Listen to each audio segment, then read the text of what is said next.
ফাগুনৰ বলীয়া বতাহজাকে বৰকৈ আমনি কৰে।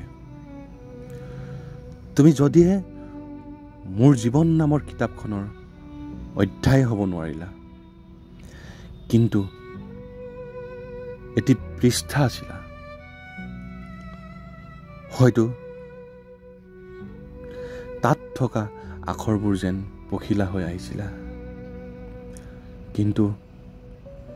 কিন্তু এদিন ফাগুনৰ বলীয়া বতাহজাকৰ সৈতে আকৌ উৰি গুচি গলা। এপাহ ফুলৰ দৰে মৰহি যোৱা পাহি হৈ ৰ'ল কিতাপখন মোৰ।